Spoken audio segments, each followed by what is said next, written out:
In this video, let me show you how to show or hide the point of interest icons on Mitsubishi Outlander map.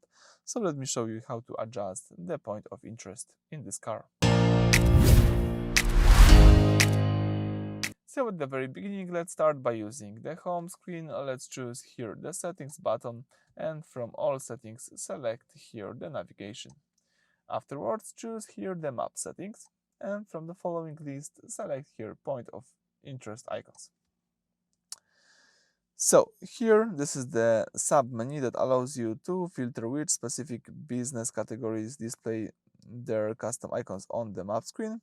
You can customize the view to hide the clutters of icons or explicitly turn on visibility for necessities like restaurants, hotels, ATMs, or AV charging stations.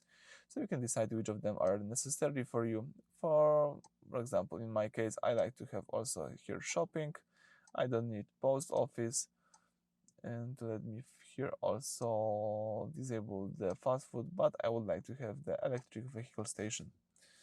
So that's it, you just customize the point of interest icons.